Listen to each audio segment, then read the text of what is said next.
வணக்கம் நண்பர்களே, என்னோட சேனலுக்கு உங்களை வரவேற்கிறேன்.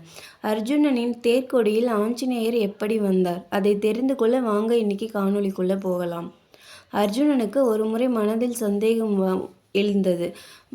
பகவான் ஸ்ரீராமர் உண்மையில் சிறந்த வில்லாளிதான். அப்படி இருந்தால் தன்னுடைய அம்பை கொண்டு சரப்பாலம் கட்டியிருக்கலாமே, எதற்காக வானரங்களை வைத்து கற்களால் பாலம் கட்டினார் என்ற சந்தேகம்தான் அது.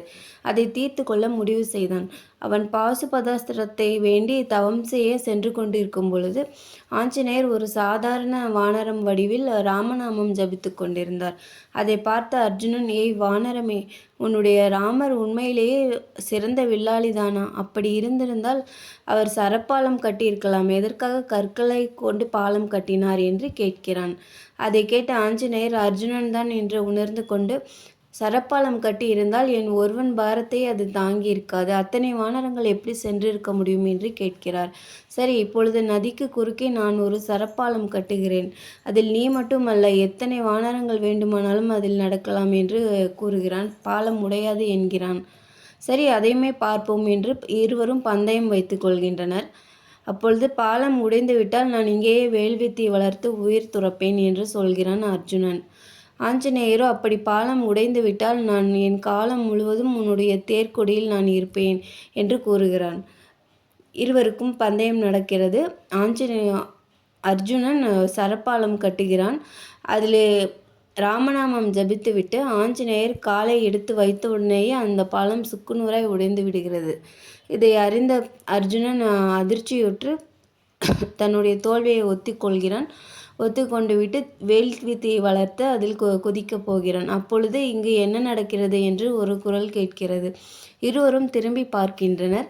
அப்பொழுது ஒரு அந்தணர் நின்று கொண்டிருக்கிறார். இருவரும் சென்று அந்த அந்தணரிடம் நடந்தவற்றை கூறுகின்றனர். பந்தயம் என்றால் ஒரு சாட்சி இருக்க வேண்டுமல்லவா? இப்பொழுது சாட்சியாக நான் இருக்கிறேன்.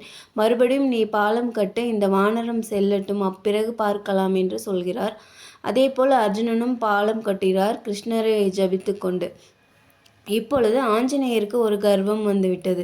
முதல் முறையே பாலம் உடையவில்லை அல்லவா என்று ராமநாமம் ஜபிக்காமல் போய் காலை எடுத்து வைக்கிறார். பாலம் மிகவும் உறுதியாக இருக்கிறது. நடக்கிறார், ஓடுகிறார், குதிக்கிறார், ஆனால் எதுவுமே ஆகவில்லை. இப்பொழுது ஆஞ்சநேயரும் தன் தவறை உணர்ந்து கொள்கிறார்.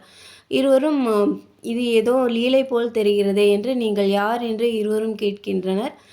கிருஷ்ணர் தனது சுய உருவத்திற்கு வருகிறார். நான் தான் இந்த லீலையை புரிந்தேன், உங்கள் இருவருக்கும் உள்ள கர்வத்தை போக்கவே இப்படி செய்தேன் என்று கூறுகிறார்.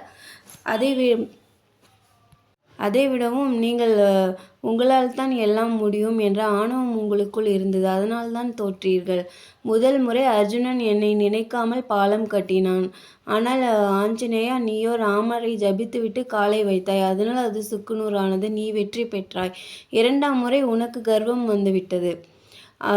அர்ஜுனன் என்னை நினைத்து கொண்டு பாலம் கட்டினான், அதனால் அர்ஜுனனுக்கு வெற்றி கிட்டியது என்று கூறுகிறார். அது மட்டுமல்லாமல் பாரத போர் நிகழும் பொழுது அர்ஜுனனின் தேர்க்கொடியில் நீ இருந்தே ஆக வேண்டும், எந்த மந்திர தந்திரங்களும் நீ இருக்கும் இடத்தில் பலிக்காதல்லவா, அதனால்தான் கூறுகிறேன் என்று கிருஷ்ணன் கூறுகிறார். அதை அறிந்த ஆஞ்சநேயரும் அப்படியே ஆகட்டும் பிரபு என்று இருவரும் காலில் விழுந்து வணங்கி ஆசி பெறுகின்றனர். நன்றி. அடுத்த காணொளியில் சந்திப்போம்.